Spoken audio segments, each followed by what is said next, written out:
Greetings Metalheads and welcome to No Nonsense Metal Reviews. I'm George. Today I'm back with another instalment of Heavy Relics for you, where I'll be showing off a little collection, some of my latest acquisitions, some of my latest collection pieces I've come across. Pretty mixed bag here, I'd say, but all things that I'm really rather chuffed to have in the ever-growing and ever-increasing collection. From right the way across the extreme metal end of the heavy music spectrum, we've got doom, we've got black, and we've got death metal in there as well today. So yeah, a real mixed bunch. 5 vinyl and 1 tape, just thrown in for good measure. May as well kick off with the doom end of the scene then. These 2 vinyls come from one of the biggest names, I think it's fair to say, in the doom metal, sort of rooted in the traditional Sabbath style end of things, and I'm talking about the mighty Candlemass, a household name in the heavy music world without a doubt. And here we've got 2 slightly more unusual choices.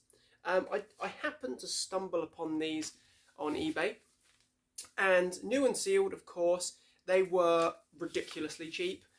Less than £10 a piece. So I kind of thought, you know what, I'm going to take a chance. Now, to give you a bit of background with Candlemass and myself, or my history with them, can't really say that I am all that familiar with Candlemass. I do have a few of their albums, Death Magic Doom and King of the Grey Islands, I believe. Can't remember, and the white covered self-titled album, the last one to feature the great Messiah McCollin. And I also have a bunch of those are on tape, don't know if I mentioned, but I do have a bunch of their vinyl as well, including an original of the first album, Epicus Doomicus Metallicus. I have Ancient Dreams. I have quite a random selection, but oddly enough, even though I have these, I don't really listen to them very much. I just haven't really gotten into them.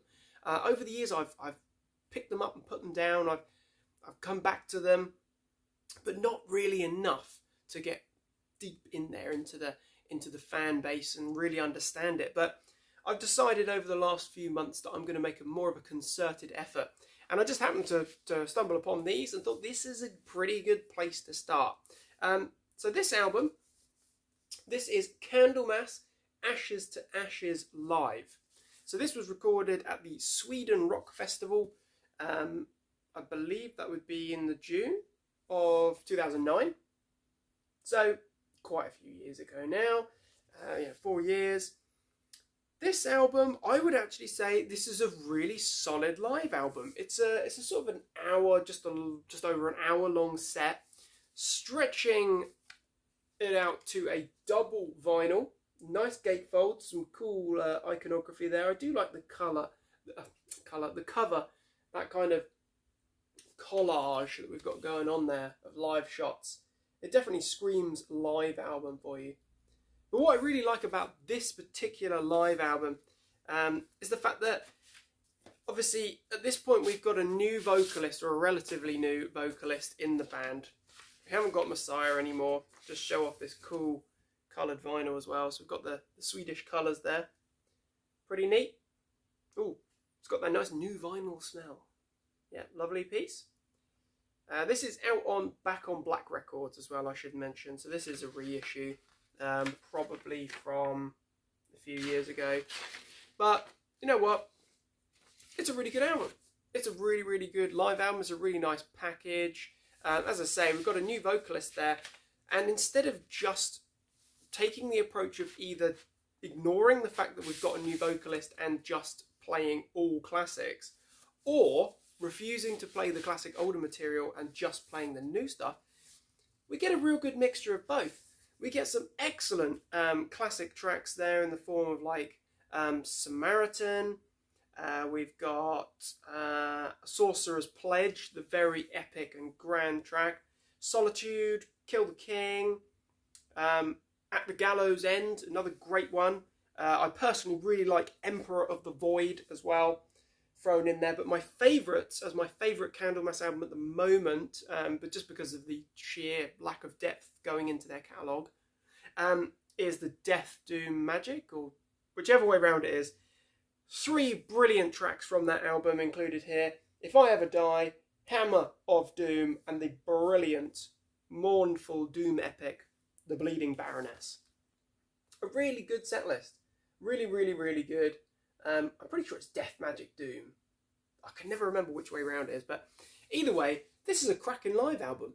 Definitely worth picking up a copy. If you happen to see it as cheap as I did, I think it was like £8 or something silly, pick up a copy. It's a brilliant live album, really good sound quality, really well recorded. Musicianship is tight. Absolutely cannot fault the musicianship one little bit. Obviously, you know, these things do get tinkered around with in the studio, but hey, I'd rather it, you know, sounded more palatable. But this is a brilliant live album. I would say that this is really quite enjoyable. This is definitely a live killer. Candlemass, Ashes to Ashes live at the Sweden Rock Festival 2009. Decent, very good live album. Really enjoying that. And you know what? I take that pledge. I swear I am going to get further into the Candlemass catalogue. Mark my words. So sticking with Candlemass, we're on to a very long EP. This is Lucifer Rising. Great cover. Absolutely love that cover. Fantastic. And what you can see here is it's a very sort of stark cover. It stretches right the way out across the spine with the artwork there. Nice bleak gatefold here. And I believe this is also a nice colour one as well, which I'll show off in a moment. So this was released in 2008. A couple years before that live album. What we get here is effectively 2 new tracks. I believe we've got a re-recording. Show this vinyl off. And then we've got a live set, a short live set from, well, I say short, you know, it covers 3 sides of vinyl. A set from Athens in 2007. And actually, this is a really good release. I do really enjoy the original material that we get here. Or the new material, I should say, rather than original. We've got Lucifer Rising, the title track there. White God is a particularly punishing track. Very heavy metal. It's got a serious, powerful punch to it. Real energetic stuff. Really like that one. And then we've got Demon's Gate as well, which is a really good incarnation here. Show that track list there. Really good. Really enjoying this one. You know, I'm a fan of live material. I do a whole series on live killers. Love live albums. And actually, the material here, live in Athens, not to be confused with Alive in Athens of the Great Iced Earth, but this material live in Athens is just as good, really, as the, maybe not as well polished and honed as the stuff we get on Ashes to Ashes Live, but actually it's really solid. It's a really enjoyable set. It's not the sort of live bonus stuff that you tend to just skip or turn off at that particular point. Cracking renditions of At the Gallows End, Solitude, Emperor of the Void again, another favourite. And I do love Solitude. It's so bleak and mournful. It's just brilliant. Devil Seed, Under the Oak, which is fantastic. Black Dwarf, of course, a brilliant Messiah track there. And Samaritan closing the set. Just really enjoyable. A really nice piece. And as I say, I picked it up for, oh, it was next to nothing, to be honest. Like £8, £7, something like that. Really nice piece to have. Again, this is a Back on Black Records. New and sealed as I got it. A really nice one. Cannot fault it. Candlemass, Lucifer Rising, definitely. Yeah, I'd say it's definitely worth checking out just for the original material, even without the new material, the material that's actually contained, you know, the recordings contained just for that release, rather than the live material. But the live material is certainly an added bonus. So, moving on then, keeping things live, keeping things double, keeping things bleak. We're going with this little ditty. This is Immortal, and this is the 7th Date of Blasharek. if that's how it's actually pronounced. This is a double live album recorded at Wacken Open Air Festival, Germany, August 2007. This is a superb live shot. Look at that in all of its glory. Hope you can see that okay. Now, I've talked in the past, and I know my dad, when he was on the show with me, we had that discussion about great live shots on live albums. That is a great live shot. We can see the full band, we can see the full setup there. That is exactly how it should be. Fantastic. Fire, misery, blackness, excellent. And you know what, this particular version, this is one that I stumbled upon when I was ordering a few bits and pieces from the Nuclear Blast Records European web store. I wasn't necessarily just looking for this, I was actually buying a few other pieces, and this was in the sale. But this is the 10th anniversary edition, so I think this was the first time that it featured on vinyl. What is really cool is that on side D, I'm not going to try and show it because I know it won't show up, we've got an etching where we've got the band logo and the kind of the silhouettes of their corpse paint, which is really cool. This particular lineup then is particularly strong, as of course this was when Abath was still fronting the band on vocals and guitars. Just show this nice insert, so some cool pictures and stuff there. So Abath on vocals, guitars, we've got Hawg on drums, and then we've got the legendary Apollyon on bass. And Demonaz is also included, mentioned for lyrical contributions as well. But you know what, this is brilliant. It is mixed by Peter Tagtgren in Abyss Studio, mastered by Jonas Kjellgren at Black Lounge, wherever that is. But you know what, this is actually quite a good live album. I think the one issue that I have is that we know Abath is quite a personality. Abath is a comical guy. We've all seen the footage, read the interviews, whatever. His inter-crowd, you know, communication between songs, his crowd interaction between tracks there is very comical. Lots of profanity. Everyone is an MF, you know. Fine. Fine by me. Don't mind. Swear your brains off. But I do think that it kind of shatters the illusion of this black metal ritual where we have these very commanding figures there playing very frosty, very cold black metal, really great stuff, really big material, chilling to the bone, and then we've just got this very comical kind of front guy. But hey ho, you know, you don't really want people to be taking themselves overly seriously, so maybe that's just me, but I would say that this is a good live album. We've got lots of material featured here from the Sons of Northern Darkness album, including the title track. We've got Tyrants, One by One as well. But then we do get some great classics thrown in there as well. We've got tracks such as The Sun No Longer Rises and Unsilent Storms in the North Abyss, harking back to their earlier years of pure Holocaust. Then we've got Withstand the Fall of Time and the title track from At the Heart of Winter. Absolutely joyous releases. I believe we get a track from Damned in Black, don't we? Wrath from Above. We've just got some cracking material here. It's really good. We've got Battles from the North and, of course, Blasharek, Mighty Raven Dark thrown in there for more classics, good measure. Caustic, abrasive black metal in a brilliant live performance here. Really worth it. Definitely one for fans. If you're not familiar with Immortal, this probably isn't your best starting point, but I would say that this is a really good piece for fans and black metal fans alike. Immortal, the 7th date of Blasharek, double live album. Very nice piece indeed. Cannot fault it. Other than some of that crowd interaction there. Just maybe shatters the illusion a little bit. So, move on to the 4th article then. Keeping things black metal, we have a bit of a wild card. This is End Still, and this is the album Capitulation 2013 from the year, or same year. The little sticker at the top here says, the German black metal war machine rolls onwards with Capitulation 2013. Recommended if you like Marduk, Dark Funeral rather, Tsuda or Suda, Gorgoroth, and this one is a exclusive solid white vinyl, limited to 100 units worldwide. Now this I bought on eBay.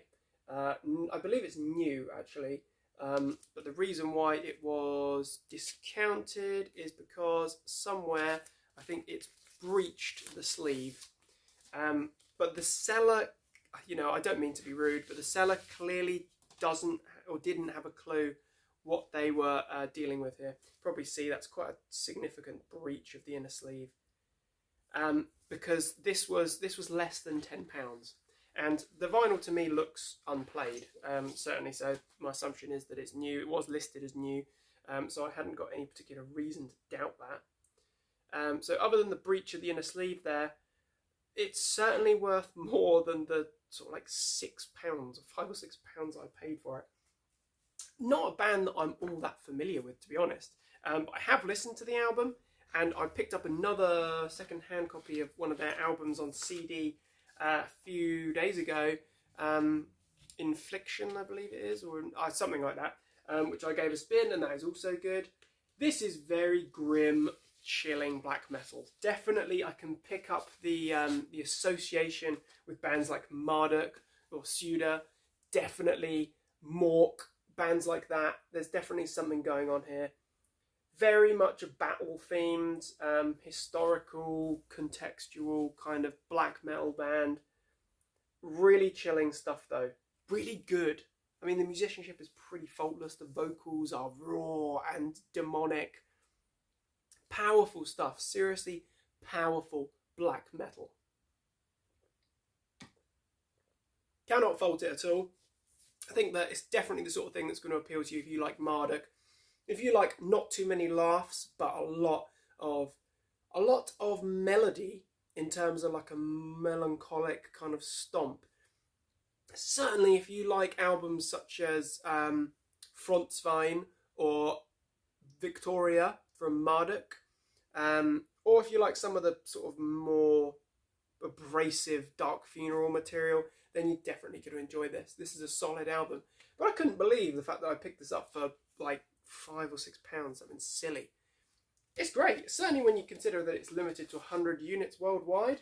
I'm glad that I picked that up when I saw it, and it's just a good album. I love my black metal, but this is a bit of a recent winner, I have to say.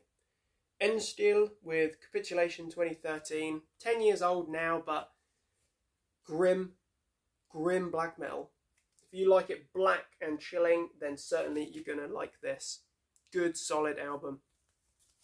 Absolutely cannot fault it. So we've gone from a wild card, random find, to another random one that I stumbled upon on Amazon. Was not looking for this, actually, in particular. I stumbled upon it and I was very confused by the price. Because it said vinyl. Fine. I have this on CD, and it is one of my favourite albums of its subgenre, being the old school death metal subgenre. It's also a favourite of many, many fans. Most old school death metal fans will cite this as being one of the main instigators and inspirations for that subgenre. However, it was about £10, and I thought, nah, it seems a bit too good to be true for a vinyl, full dynamic range.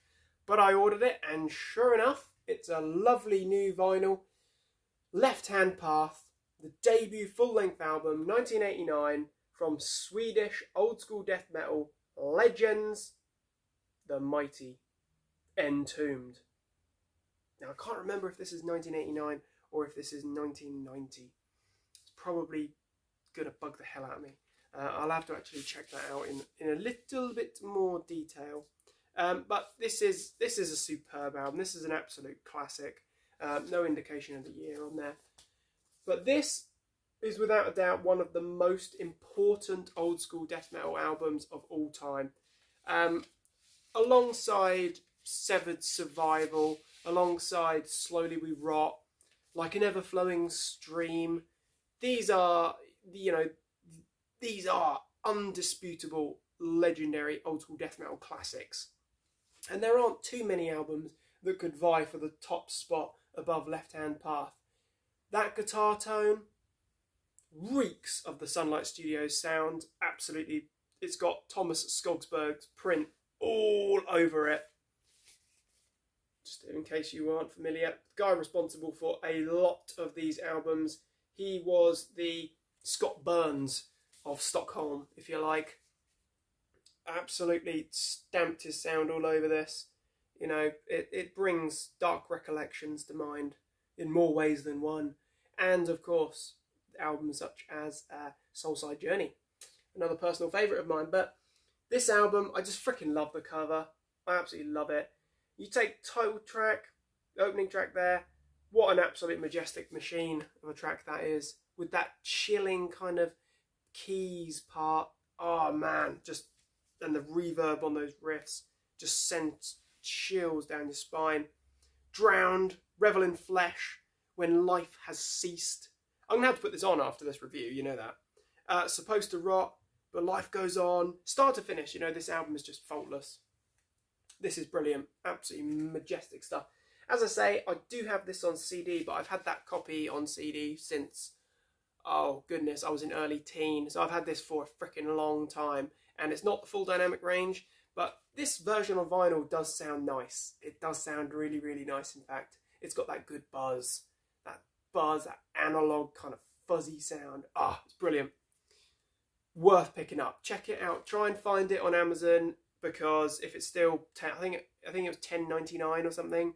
You know, if you can pick up a copy for that value, then do. Absolutely do. I don't know why that happens on Amazon sometimes, or, you know, eBay, whatever. Sometimes you see something that's absolutely dirt cheap and you just can't help but be suspicious. Either way, what a legendary album. Entombed, Left Hand Path, absolutely glorious old school death. So that leaves one final article then, one final release, which is a cassette, in fact. This particular cassette is something that I actually got a few months back, and I did show it off in one of my unboxing videos, but I hadn't listened to it by that point. This is the complete demos from fellow Swedish old school death metal legends, Dismember. Now this covers a few demos. We've got the Dismember demo, Last Blasphemies, and Reborn in Blasphemy as well. You know what? This is nice, gritty, old school death. Obviously, we go through a progression there. So we're starting off with the oldest demo, Dismembered, where we've got Death Evocation, Substantially Dead, and Defective Decay. Brilliant. If you like your really visceral old school death that's really lo-fi, definitely going to enjoy that. But things do ramp up in terms of sophistication, and as a big Carnage fan, I do particularly enjoy the Last Blasphemies demo, where we've got Deranged from Blood, Blasphemies of the Flesh, and Self-Dissection. Then in that Reborn in Blasphemy, we've got Dismembered, Sickening Art, and Defective Decay. Really nice tape. This is a reissue on Back on Black. I know that these guys have been covering a lot of the Dismembered catalogue recently, but we've also had, or we do have coming out, reissues of the full Dismember back catalogue on CD and vinyl, really nice looking coloured vinyl. So when I saw this was actually earlier this year. I saw this on WH Smith online, of all places. At the same time I ordered the recent reissues from Marduk. And this was about £8 now, $7.99. So I thought, hey, yeah, sure, I'll pre-order that. Months and months later, it arrived, and I didn't realise that they had actually, you know, they were reissuing on Back on Black all the other material as well. So if only I had known to actually check out the other stuff as well, but I thought this was a bit of a one-off. Hey-ho, it's still a nice, cool thing to have. And I'm certainly going to be getting some of those CD reissues, definitely, over the coming weeks or months when they're released. So check it out if you like gritty old school death, if you like your Entombed, if you like Carnage, if you like early Dark Throne, then definitely check out Dismember. Check out the complete demos if you like it gritty and nasty. So just to recap our vinyls then, we had a live killer in the form of Candlemass Ashes to Ashes Live, double vinyl from Sweden Rock Festival. We've got Lucifer Rising, the very bloated EP in fact, from 2008. A really good release though, killer material there. Then we've got Immortal, the 7th date of Blasharek, live at Varken. Then we've got Endstill, Capitulation 2013, a brilliant album. Certainly if you like the chilly black metal. And then, of course, the legendary Entombed with Left Hand Path, a true classic, out on Earache. And in this form, it is the full dynamic range version. Lovely piece to have indeed. So what are your thoughts and opinions on these albums? Do feel free to comment, do feel free to share your opinions. Thanks very much for watching, my friends, and thanks for joining me. Feel free to check back soon for more reviews and recommendations. Feel free to like and subscribe. And take care of yourselves, my friends, and stay heavy.